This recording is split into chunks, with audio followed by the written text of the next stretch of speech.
대부분의 사람들은 자기 자신의 판단과 결정이 다 옳은 줄 알고 살겠지만 이 세상 어느 누구도 항상 정확하게 판단하고 완벽하게 결정하며 살아온 사람들은 아무도 없을 것입니다. 내 나름대로는 순박한 마음으로 옳다고 믿었던 일들이나 꿈꿔왔던 일들을 결정해 나가는 것들조차도 나중에 세월이 흘러서 되돌아보면 실수가 많은 것 같고, 또 살아온 삶의 자취인 지난날의 언행심사들을 가만가만 이렇게 되새겨 보면은 참 아쉬운 점이 많은 줄 압니다. 바르게 판단하고 올바로 결정하고 제대로 살아온 줄 알았던 것이 사실은 하나님의 뜻과 빗나간 경우가 너무 많았고, 또 자신의 총체적인 인생을 생각할 때 바람직하지 못한 경우가 없지 않았을 줄 압니다. 이런 점은 세월이 흐르고 믿음의 깊이가 더할수록 더 마음에 와닿는 것 같습니다. 그러게 로마서 3장 10절에는 의인은 없나니 하나도 없다라고 말씀하고 있습니다. 우리가 하나님 앞에 어떻게 설 수가 있을까요? 이렇게 허물이 많고 실수가 많은데요. 하지만 로마서 1장 17절과 갈라디아서 3장 11절 그리고 히브리서 10장 38절에는 크리스찬으로서의 삶의 기준과 또 방편에 대해서 오직 믿음으로 말미암아 사는 것이라고 말씀하고 있습니다. 따라서 우리가 의롭지 못하고 완벽하지 못하고 부족하고 허물이 많을지라도 믿음으로 살면은 사라질 수 있을 줄 압니다.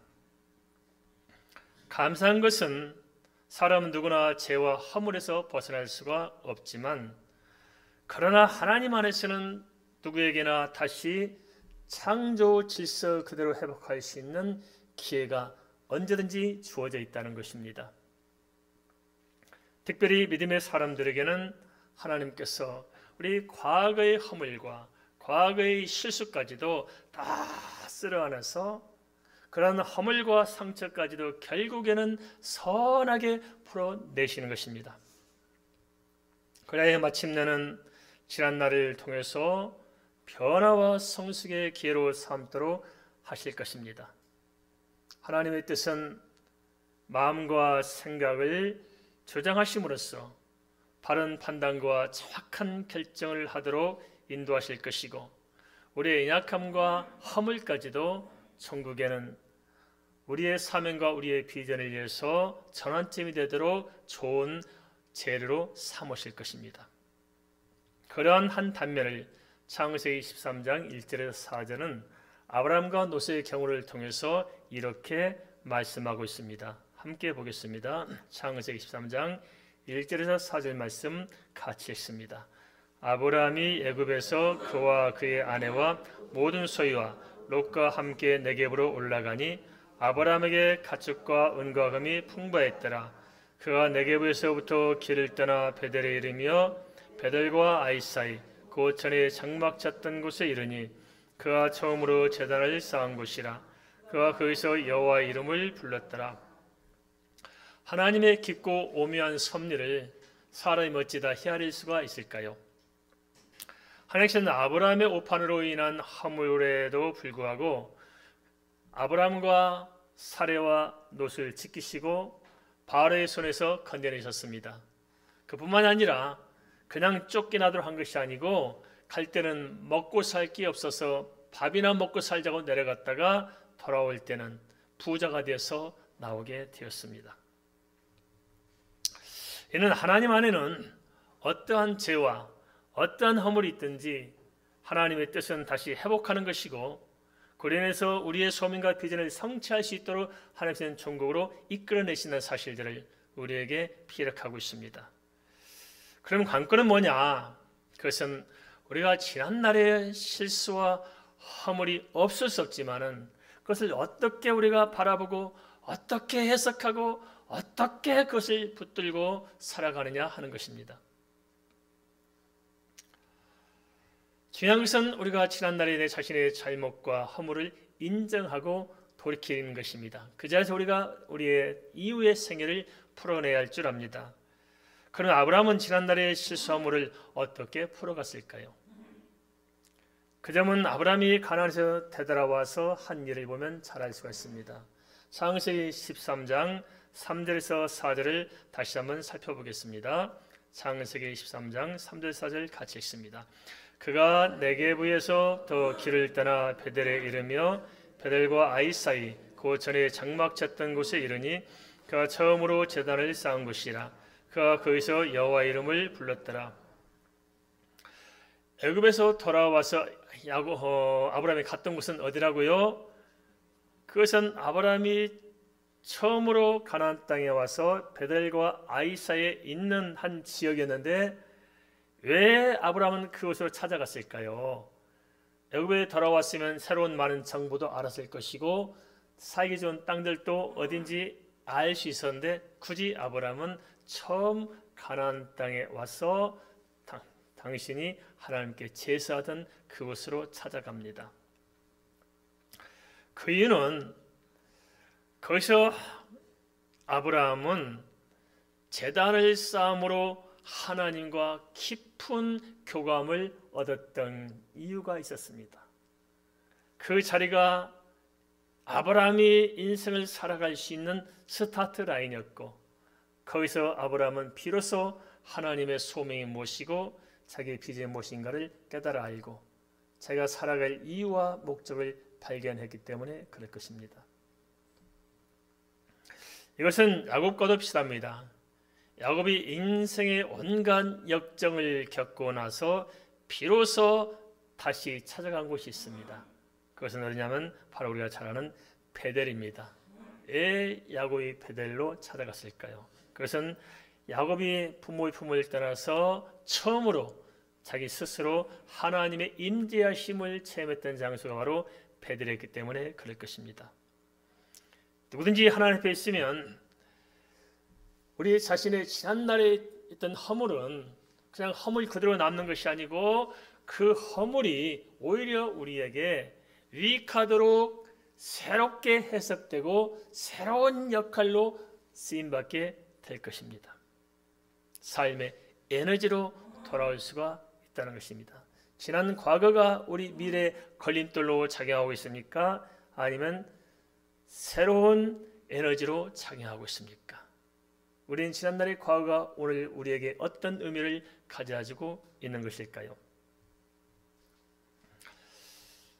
우리가 지난날을 좀 타산지식으로 삼는다면 지난날을 통해서 우리 인생에 남은 시간들을 새롭게 열어내는 하나의 지표로 삼을 수만 있다면 오히려 우리의 지난날의 허물과 실수와 부족한 것들은 반대로 모닥불을 활활 타오르게 하는 불쏘시개가 될 수도 있지 않겠습니까? 누가복음 15장에 아버지 집을 떠난 둘째 아들이 그렇습니다.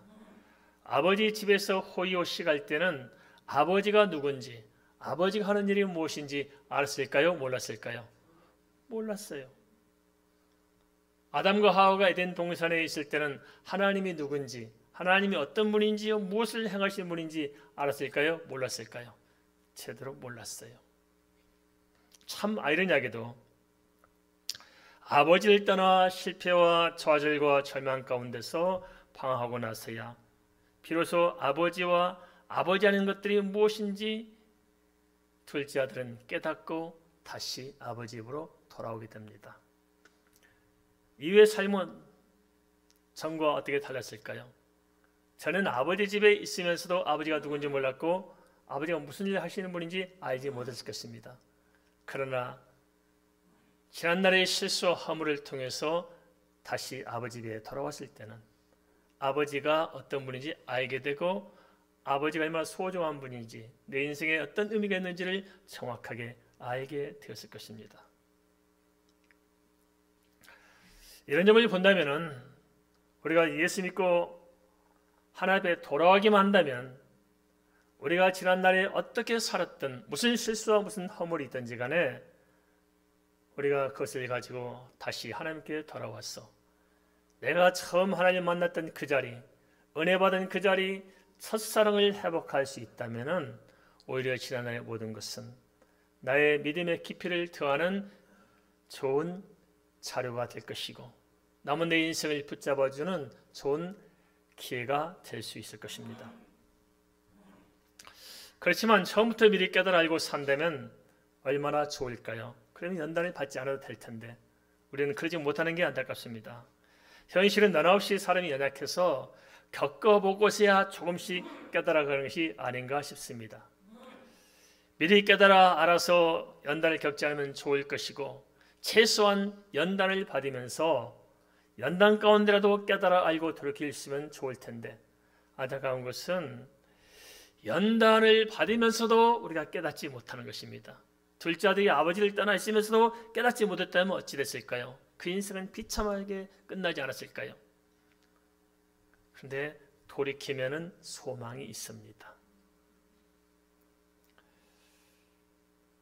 어떤 사람들은 연단을 받으면서도 깨닫지 못해서 지속적으로 오히려 연단을 불러오신 분이 있습니다. 다람쥐 쳇바퀴 돌듯이 그 연단 가운데 못 빠져나오면서 하나님 도대체 내게 왜 이러느냐고 하나님을 원망하시는 분들이 있을 것입니다. 그럼 가만 보세요.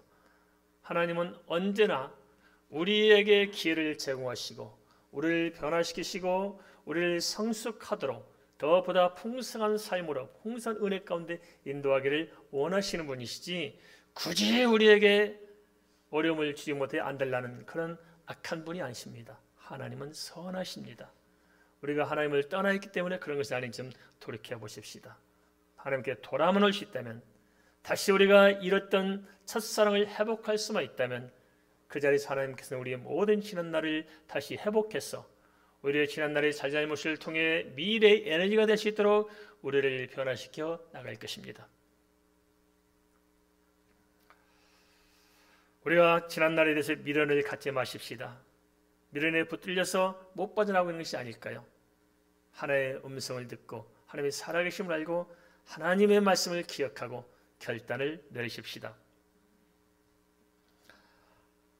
아브라함이 하나님을 떠나 죄와 허물 가운데서 방황하던 삶을 마감할 수 있던 것은 물론 전적으로 하나님의 긍휼하심과 자비와 은혜가 앞서 있었을 것입니다. 하지만 우리에게 하나님의 은혜가 없어서 우리가 하나님의 긍휼함이 없어서 자비가 없어서 계속적으로 방황하며 계속 죄 가운데 허물 가운데 살고 있는 것은 아닐 것입니다. 누구에게나 하나님의 은혜는 보편적으로 주어지지만 관건은 뭐냐? 그 하나님의 은혜를 깨닫고 돌이키느냐 돌이키지 않느냐 하는 것이 아닐까요? 하나님의 은혜를 헛되이 받지 마시기 바랍니다.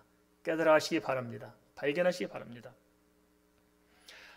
아브라함이 하나님의 긍휼하신 그 은혜를 입을 수 있었던 것은 하나님께서 살아계시고 궁극적으로 인생의 모든 생사와 화복은 하나님께서 주정하신다는 사실을 지난날의 허물의 과정을 통해서 발견했기 때문일 것입니다.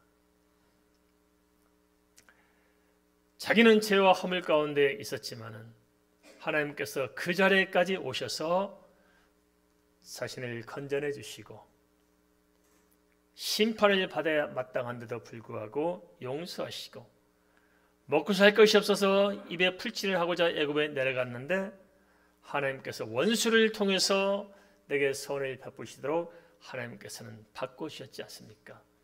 이 하나님을 아브라함은 발견했기 때문에 다시 베들로 나가서 처음 하나님께 단을 쌓던 그 자리에서 다시 제사함으로 다시 하나님의 은혜를 회복하고 다시 여호와 이름을 부를 수 있었을 것입니다.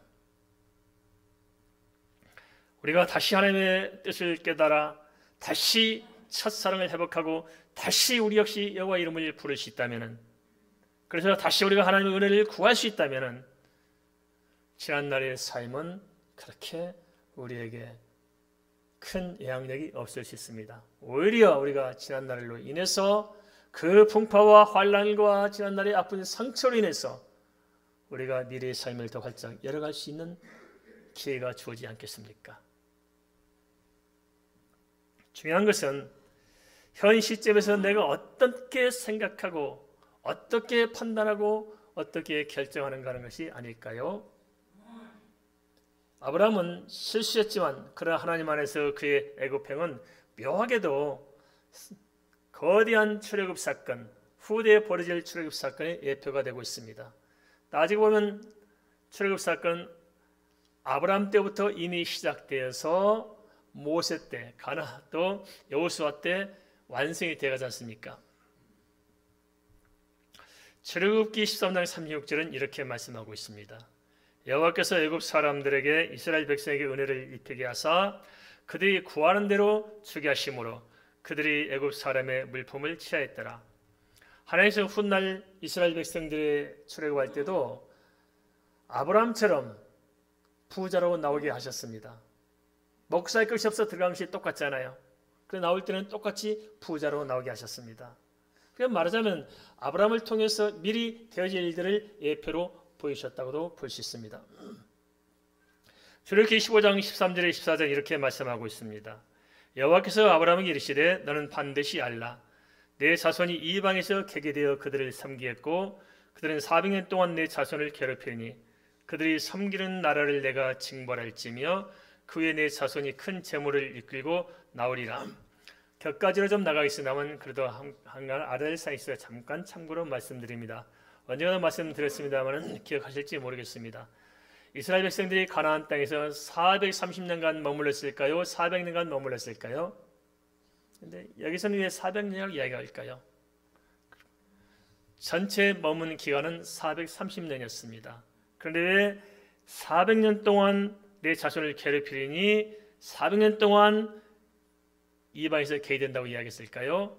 그것은 요셉 때 이스라엘 백성들이 애굽으로 갔을 때는 노예 생활했어요? 대접받고 살았어요? 대접받고 살았어요. 같은 셈족이기 때문에 충분히 대접받고 좋은 고센 땅에서 그들이 마음껏 살 수가 있었습니다. 그러나 그 이후에 애굽의 정치적인 변동이 생겨서 셈족 족속이 쫓겨나고 다른 왕이 세워짐으로 말미암아서 셈족과 결탁해서 자기들 위협할 것으로 알아서 군사가 될 수 있는 남자를 죽이게 만들고 핍박을 당하고 고통 겪는 세월이 400년이 흘러간 것입니다. 성경은 너무나 정확하게 말씀하고 있습니다. 어떤 의미에서는 아브라함이 앞서 출애굽을 경험함으로써 아브라함은 장차 하나님께서 하실 말씀을 믿음으로 깊게 바라볼 수가 있었을 것입니다. 애굽에서 돌아온 이후 아브라함은 지나온 허물을 통해 오히려 영적으로 더욱 성숙해질 수 있었습니다. 그러한 단면을 실적인 삶 속에서 살펴볼 수가 있는데요. 창세기 23장 5절에 7절 말씀 우리 함께 같이 읽겠습니다. 아브라함의 일행 롯도 양과 소와 장막이 있으므로 그 땅이 그들이 동거하기에 넉넉하지 못하였으니 이는 그들의 소유가 많아서 동거할 수 없었음이니라. 그러므로 아브라함의 가축과 목자와 롯의 가축과 목자가 서로 다투고 또 가나안 사람과 브릿 사람도 그 땅에 거주하였는지라. 아브라함을 따라다니는 조카 롯 역시 양과 소가 많아져 서로의 목자들끼리 다툼이 생기고 가나안 사람과 브릿 사람도 그 땅에 함께 거주한 터라 어떤 조치가 필요할 수밖에 없는 상황이었습니다. 그러면 애굽의 경험을 통해서 아브라함은 어떤 결정을 내렸을까요? 우리가 지난날에 우리의 실수와 허물이 미래의 삶에 있어서 좋은 에너지가 될 수 있다는 것은 그 실수를 통해서 내가 교훈을 받고 특별히 예수 믿는 사람들은 하나님과 관계에서 그 실수를 통해서 이 이후로는 이제는 과거 같은 허물을 반복하지 않고 정확한 판단과 정확한 결정을 내릴 수 있기 때문에 그럴 것입니다. 아브라함 역시 마찬가지였습니다. 지난날의 허물을 통해서 뼈아픈 상처를 가지고 있었기 때문에 그가 다시 처음 하나님께 제사하던 자리에서 심령이 회복되고 은혜가 회복된 이후에는 지난날과 똑같은 실수를 반복하지 않도록 지난날 있었던 일들을 거울로 삼을 수가 있었을 것입니다. 그래서 창세기 13장 8절 9절은 아브라함의 성숙한 모습을 이렇게 보여주고 있습니다. 아브라함이 롯에게 이르되 우리는 한 친족이라 너나 나나 내 목자나 서로 다투게 하지 말자. 내 앞에 온 땅이 있지 아니하나 나를 떠나가라. 내가 좋아하면 나는 우하고 내가 우하면 나는 좋아하리라. 아브라함이 자신이 선택권을 가지고 있었음에도 불구하고 굳이 그 선택권을 롯에게 넘긴 것은 왜 그랬을까요? 그 이유가 무엇일까요? 그것은 어찌하든지 지난날의 과오를 반복하지 않고 하나님께 좀 더 가까이 다가서기 원한 때문이었을 것입니다. 아브라함은 지난날의 허물을 통해서 현재 모든 은택은 하나님께서 바로를 통해서 마련해 주신 것임을 잘 알고 있었을 것입니다. 그러니까 내가 가지고 있는 모든 것이 하나님 은혜였지 내가 뭘 해서 얻은 게 없는 거예요. 실제적으로 우리도 안 그렇습니까? 우리가 뭘 해서 지금 현재 내가 가지고 있는 재물이 생겼습니까? 사실 우리가 항상 작은 미미한 것에 불과할 것입니다. 그런데 하나님께서 모든 것을 우리에게 은혜로 주신 것이 아니겠습니까? 내 자식들 하나님께 은혜로 주셨습니까? 내가 뭐 열심히 노력해서 만들었습니까? 내 삶의 모든 것들이 다 하나님께로부터 은혜로 주신 것들이 아니냐 하는 것입니다. 우리 한 게 뭐가 있을까요? 다 주님 은혜가 아니겠습니까? 그 은혜를 못 깨닫고 사는 우리가 문제지 다음은 다 은혜를 주셨습니다. 아브라함은 자신의 실수를 통해서 그 사실을 뼈저리게 알고 있었을 것입니다. 모든 사람이 똑같이 이 세상에서 자기 인생을 살아가며 모든 것을 해석하고 순간순간 결정하고 판단하겠습니다마는 인생을 좌우하는 중요한 변수 중 하나는 어떤 것일까요? 그것은 특별히 우리 크리스찬들은 내가 하나님 안에서 어떻게 해야 하나님 뜻에 합당한 결정을 내릴 수 있느냐 하는 것이 아닐까요? 우리가 사실 연단 가운데 빠진 이유는 이 결정을 잘못하는 거예요. 잘못된 결정, 인본적인 결정은 내 자신의 어떤 편협한 생각으로 결정을 내려놓고 내가 그 연단 가운데 빠지면서 헤어나지 못하기 때문에 우리 인생이 평탄치 못한 것이 아닐까요?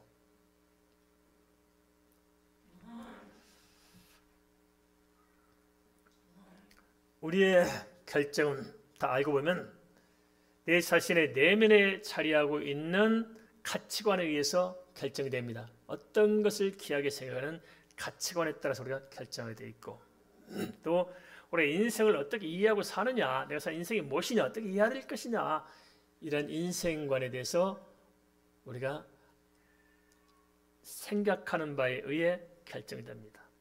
그리고 또 깊게는 이 세계관, 내가 전 세계를 지금 현재 어떻게 바라보고 지금 내 주변에 일어나는 모든 일들을 내가 어떻게 이해하느냐 하는 것에 대해서 결정할 수 있고 또한 넓게는 오랜 흘러온 역사, 지난 과거의 역사들, 우리 집안의 내력들, 내가 살아온 지난 날들을 내가 어떻게 바라보느냐 하는 것에 의해서 결정해 나갈 것입니다. 그래서 우리가 지난날의 모든 축적된 경험과 지식과 정보들을 통해서 오늘 우리의 삶을 결정하고 미래를 우리가 풀어가고자 할 것입니다. 한데 이것은 모든 보편적인 사람들이 하는 것이고 우리 크리스찬은 그것들이 거듭나야 한다는 것입니다. 내 인생관이 거듭나고 세계관이 거듭나고 역사관이 거듭나고 내 가치관이 거듭나 있어야 우리가 항구적으로 후회 없는 결정을 내릴 수가 있다는 것입니다. 그래서 하나님의 은혜가 필요한 것이 아닐까요? 한데 하나님께서는 우리의 그 모든 지난 날을 통해서 바로 이러한 우리들의 내면의 문제를 잘 정리해 주실 것입니다. 그러면 우리 크리스찬들이 모든 것을 결정하는 이러한 가치관, 인생관, 세계관, 역사관을 좌우할 수 있는 그 스타트라인은 무엇일까요? 그것은 바로 로마서 8장 5절 6절에서 찾아볼 수가 있을 것입니다. 육신을 따르는 자는 육신의 일을, 영을 따르는 자는 영의 일을 생각하나니 육신의 생각은 사망이요 영의 생각은 생명과 평안이니라. 우리가 하나님 안에 들어있다면 지난날에 체득한 영적인 체험이 바른 분별과 바른 선택에 분명히 유익하게 작용할 것입니다. 그러나 내가 지난날에 아무리 경험이 많고 아무리 지식이 많고 아무리 많은 정보를 가지고 있다 할지라도 우리가 영적인 안목을 갖지 못하고 여전히 육적인 수준에 내가 갇혀 있다면 우리는 여전히 지난날의 실수와 허물을 반복할 수밖에 없는 결정들을 판단을 해나갈 수밖에 없지 않겠습니까? 육신의 생각이나 영의 생각이나 사람들에게 미치는 영향이 있을 것입니다. 그러나 우리가 어떤 생각을 품고 사느냐에 따라서 우리 인생이 영적인 삶으로 풀어지느냐 육적인 삶으로 풀어지느냐 결정될 줄 압니다. 똑같이 주어진 상황에서 아브라함의 결정과 롯의 결정은 너무도 극과 극으로 달랐습니다. 그것은 지난날을 어떻게 풀어내냐 하는 것이 구체적으로 인생을 어떻게 변수로 작용하냐는 것을 극렬하게 보여주는 것이라 할 수 있습니다. 아브라함은 롯과는 달리 지난날을 거울 삼아서 지난날의 그 허물을 다시 반복하지 않고자 했기에 하나님의 뜻을 생각해서 어떻게 하면 내가 이 모든 사건과 환경 앞에서 하나님이 원하시는 기쁘한 뜻을 쫓을 것인가 하고 믿음을 내세웠을 것입니다. 지난 실수를 통해서 똑같은 전철을 밟지 않도록 모든 결정을 그리하여 하나님께 맡기고자 했을 것입니다. 그렇게 해서 얻은 결론이 그럼 내가 하나님 뜻을 잘 분별하지 못하니까 하나님 내가 롯에게 맡길 테니까 롯을 통해 역사하여 주시옵소서 한 거 아니겠습니까? 그래서 아브라함은 자신의 우선권을 롯에게 맡기고 하나님께서 롯을 통해 결정해 주기를 기다린 것입니다.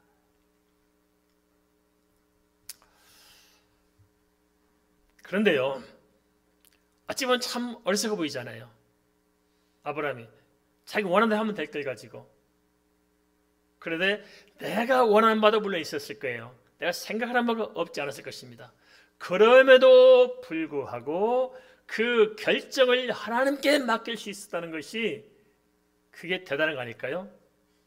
이게 바로 우리 믿음의 사람들로서 살아가는 삶의 방편이 아닐까요? 그런 방식이 당장에는 굉장히 어리석어 보였을지 모르지만 그러나 아브라함이 그렇게 믿음으로 처신했기 때문에 역설적으로 아브라함은 믿음의 조상으로서 우리가 기억하는 인물이 되었고 그가 또 이 세상을 살아가는 동안에도 꾸준하게 하나님의 은혜 가운데서 하나님의 도우심을 입은 것이 아닐까요? 우리가 자기 힘으로 세상을 살아갈 수 있는 사람은 아무도 없을 것입니다. 우리는 태어나면서부터 누군가의 도움을 받고 살아갑니다.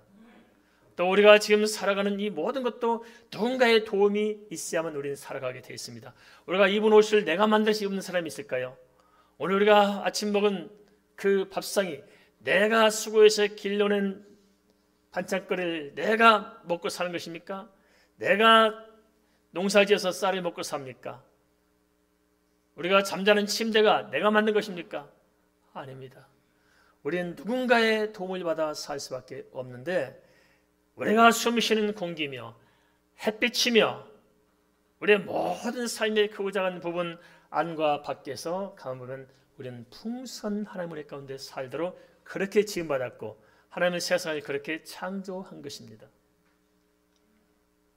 그래서 중요한 것은 그 하나님의 섭리와 하나님의 뜻과 그 경륜, 그 하나님의 뜻을 알고 하나님의 은혜를 발견하고 하나님의 방향에 내 초점을 맞출 때 하나님께서 주시고자 했던 계획했던 모든 은혜를 내가 입을 수가 있을 것입니다.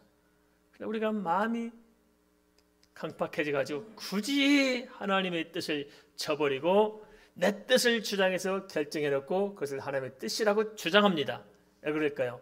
우리 속에 철저히 제약이 있기 때문에 죄성, 우리의 욕심, 안목의 정욕, 이성의 자랑, 육신의 정욕, 우리가 이것을 너무나 정당화시켜서 이렇게 결정해놓고 그것이 마치 하나님의 뜻인 것처럼 착각하고 있지는 않습니까? 그렇게 결정했기 때문에 우리 삶이 성공하면 타락하고 실패하면 좌절하고 어느 때든지 우리가 참된 평강이었고 감사가 없고 우리 심령이 메마른 채 인생이 사는 것 자체가 고달프지 않습니까? 좀 숨쉬며 살아보면 안 되겠습니까? 맘 편한 세상을 살아보면 안 되겠습니까? 왜 하나님께서 주신 아름다운 세상에서 하나님 모든 기회를 다 가지고 있으면서도 내게 주어진 시간이며 건강이며 이 모든 기회를 가지고 있으면서도 왜 우리는 우리 삶을 스스로 짓밟을 수밖에 없을까요? 그래서 뭘까요? 우리가 삶을 결정해 나가고 판단해 나가고 풀어나가는 방편이 뭔가 문제가 있지 않을까요? 그렇다면 육신의 생각을 버리고 영적인 생각으로 돌아오면 안 될까요? 지난날의 실수와 허물을 하나님께서는 탓하지 않습니다. 하나님 그것을 탓했다라면 진즉 우리는 이 세상에서 사라져야 했을 것입니다. 하나님께서는 우리의 실수와 허물을 통해서도 우리를 내치는 것이 아니고 회복의 기회로 삼길 원하며 또 미래를 살아갈 수 있는 원동력으로 빚어내기를 원하실 것입니다.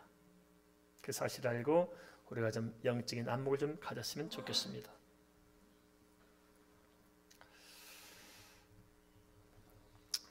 한데 롯은 철저히 반대로 결정해서 육신의 안목을 따랐습니다. 창세기 13장 10절에 11절은 롯의 결정 과정을 이렇게 보여주고 있습니다. 창세기 13장 10절에 11절 같이 한번 읽겠습니다. 이에 롯이 눈을 들어 요단 지역을 바라본즉 소알까지 온 땅에 물이 넉넉하니 여호와께서 소돔과 고모라를 멸하시기 전이었으므로 여호와의 동산 같고 애굽 땅과 같았더라. 그러므로 롯이 요단 온 지역을 택하고 동으로 옮기니 그들이 서로 떠난지라. 창세기 10장 10절에서 11절은 롯의 두 가지 실책에 대해서 우리에게 밝혀지고 있습니다. 하나는 삼촌인 아브라함에게 먼저 선택할 수 있도록 기회를 다시 결정권을 다시 아브라함에 돌려줘야 맞습니까? 자기가 붙들어야 됩니까? 돌려줘야 맞지 않겠습니까? 그런데 그러지 않고 자기 욕심대로 자기가 움켜쥐었습니다. 또 하나는 아무리 자기에게 선택의 기회가 주어져 있을지라도 먼저 하나님의 뜻을 물었어야 맞습니다. 우리도 그렇지 않습니까? 충분히 내가 결정할 수 있음에도 불구하고 하나님의 뜻을 한 번쯤 물어보면 얼마나 좋을까요? 그런데 롯은 그러지 아니하고 하나님의 뜻을 묻지 않고 자기 욕심대로 자기가 결정했습니다. 그 결과가 어찌 됐을까요? 만사 형통했을까요? 형통한 것처럼 보이는데 성공 끝에 실패입니다. 이어서 창세기 13장 12절에서 13절을 다시 살펴보겠습니다. 창세기 13장 12절 13절을 함께 읽습니다. 아브라함은 가나안 땅에 거주하였고 롯은 그 지역의 도시들에 머무르며 그 장막을 옮겨 소돔까지 이르렀더라. 소돔 사람은 여호와 앞에 악하며 큰 죄인이었더라. 문제는 더불어서 살아가는 소돔 사람들은 여호와 앞에 악하며 큰 죄인이었다는 데 있었습니다. 롯은 육신의 생각을 가지고 욕심만을 쫓아갔기 때문에 절제할 수가 없었던 거예요. 그래서 어디까지 갔어요? 소돔 땅까지 간 거예요. 지금으로 말하면 무자비하게 성공을 꿈꾸며 성공을 위해서는 수단 방법을 가리지 않고 살아가는 사람 있잖아요. 롯은 그렇게 살았던 거예요. 하긴 성공에서 물불을 가리지 않고 겁이 없을 만큼 성공에 집착했을 것입니다. 그렇게 살 수밖에 없는 이유는 무엇일까요?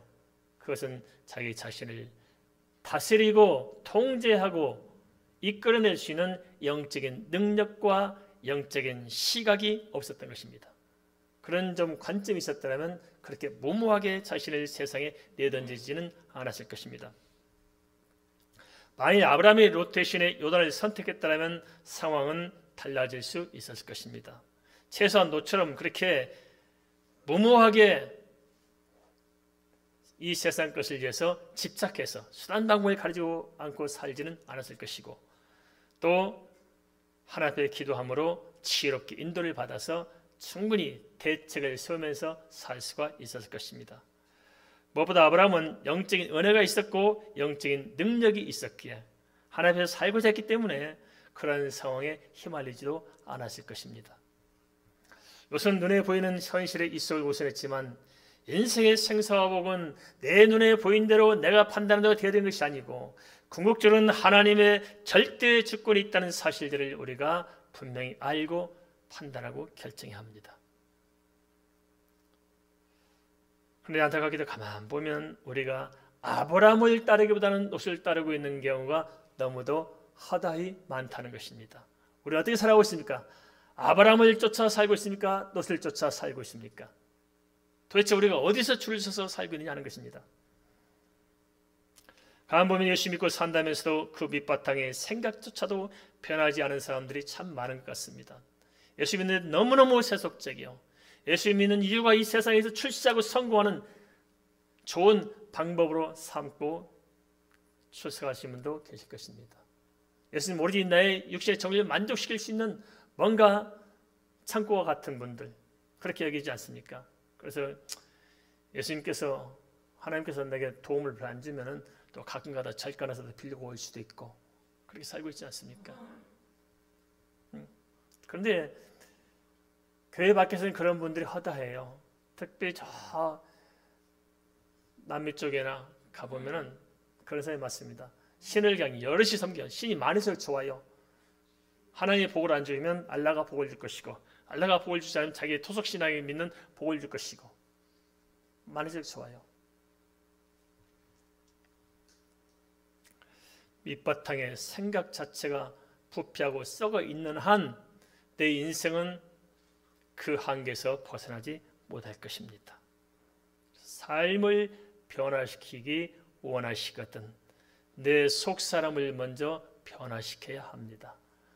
그래서 내 속에 하나님의 은혜가 차고 넘치면 그것이 흘러 넘쳐서 내 가정을 적시게 할 것이고, 다시 흘러 넘쳐서 이웃을 적시고, 다시 또 풍성하게 흘러 넘치면 내 사업장에, 내 모든 인생 전체에 흘러 넘치게 될 것입니다. 그렇게 만들어 가시기를 주의 이름으로 축원을 드립니다. 그렇다면 도대체 어찌할 것인가요? 창세기 23장 1절 13절을 통해서 정리해보자면 그렇습니다. 첫째는 아브라함처럼 자신의 실수함을 통해 깨닫는 바가 좀 있어야 한다는 것입니다.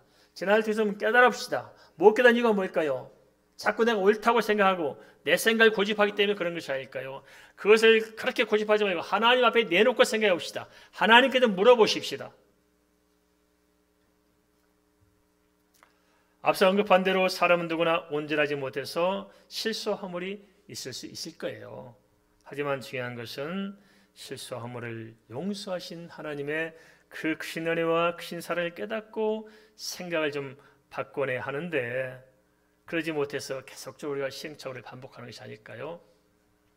둘째는 내 안에 자리하고 있는 불신앙적인 체질과 육신적인 생각의 한계에서 벗어나지 못하도록 나를 붙들고 있는, 내 속에서 나를 붙들고 있는 그것이 무엇인지 모르지만 그것이 있다는 것입니다.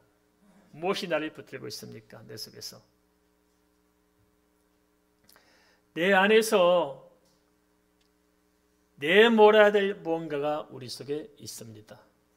그것을 내몰아내지 못하고 끊어내지 못함으로 말미암아서 거기에 붙들려 있지 않습니까? 무슨 생각이 지금 나를 붙들고 있을까요? 어떤 마음이 지금 나를 붙들고 있을까요? 예수 믿고 산다면서도 주님께 붙들려 있지 않고 뭔가 이상한 것들에 붙들리는 사람들이 많을 수 있습니다. 무엇에 붙들려 있습니까? 내 목덜미를 누가 잡고 있어요? 깊이 한번 잘 보세요. 내 마음에 어떤 생각들, 그것이 끊임없이 나를 붙들고 있지 않냐는 것입니다. 끊어내는 것은 물론 쉽지 않을 것입니다. 하지만 내 안에서부터의 변화와 성숙이 없이는 나를 붙들고 있는 그 어두운 그 쓴뿌리들을 내가 끊어내지 않고서는 그것에 대해서 나는 끊임없는 상처를 반복할 수밖에 없을 것입니다. 끊어내야 됩니다. 결단하십시오. 은혜를 구하십시오. 하나님께서 도우실 것입니다. 두려워하지 맙시다. 놀라지 마십시다. 아쉬워하지 마십시다. 이론을 갖지 마십시다. 집착하지 마십시다.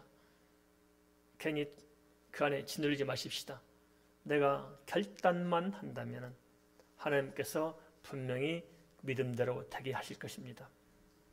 그런 점들 우리가 좀 더 진지하게 고심하고 내 속 사람, 그 내 마음의 밑바탕에 있는 것을 우리가 정리해 나가야 합니다. 셋째는 매사에 선택을 잘 해야 한다는 것입니다. 그렇다면 그렇지 않았어요? 바람직한 선택이란 어떤 것일까요? 그것은 롯과 같은 육신적인 선택이 아니라 아브라함과 같은 영적인 선택이어야 한다는 것입니다. 당장 눈앞의 이익을 바라보면 노세 선택이 훨씬 탁월할 수가 있었을 것입니다. 사업하시는 분들 자꾸 이렇게 유혹받지 않습니까? 경쟁회사를 내가 짓밟아서 다 흡수하면은 내가 더 훨씬 유익할 수 있지 않겠습니까? 그래서 그렇게 정책을 세우고 어쩌든 이 경쟁회사를 무너뜨리려고 암암내 침투해서 흔들어대고 그래서 딱 뽑아옵니다. 그런데 선교사들도 이렇게 추잡한 짓을 하는 사람이 있더라고요. 선교사들 이렇게 추잡한 짓이 있어요. 중계석에 보면 선교사들이 하소연하는데 어떤 경우가 있냐면 선교사를 중국에서 추방하도록 중국 당부에 고발한 사람이 누구냐면 선교사라는 거예요. 이게 말이 됩니까? 왜 그러면 그렇게 같은 선교사끼리 추방시키려고 비밀리에 가서 중국 정부에 고발하냐 했더니 그 선교사 추방이 되면 그 선교사끼리 다 자기 것이 된다고. 그 선교사를 따르는 사람이 자기를 따를 거라고. 그래서 자기가 세력이 커질 거라고. 참 신실한 주의 종들이 많아요. 그리고는 한국에 와서는 자기가 대단한 선교사를 하는 것처럼 이런 같은 골빈 사람들이 많아요. 주의 종이 아니라 마귀의 종들이 선교사로 둔갑한 사람도 많고 목사도 그런 사람이 많고 성도도 많고 참 세상은 요지경. 그렇습니다. 교회도 요지경. 이게 되겠습니까 이거?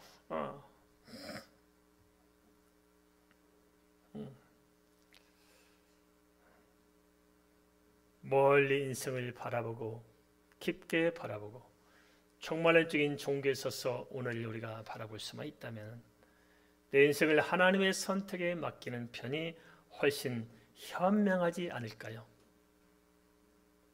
우리는 다 연약하지만 그러나 하나님 안에서 살아간다면 그래도 소망이 있지 않겠습니까? 우리가 세상에 소망이 있는 것이 아니고 하나님 안에 소망이 있지 않겠습니까? 우리가 믿음으로 살고자 한다면 그 믿음으로 말미암아 은혜 안에 살아가도록 하나님께서 책임져 주시고 인도하실 것입니다. 그러게 두려워하지 말고 오직 믿음으로 생각하고 믿음으로 결정해 나가십시다. 그래서 주님께서 우리 인생을 주님 뜻대로 성취해 나갈 수 있도록 주님께 한번 맡기면 어떡할까요? 그렇게 맡기는 삶이 되시기를 주의 이름으로 축원을 드립니다. 우리 말씀에 감사 함께 기도하겠습니다.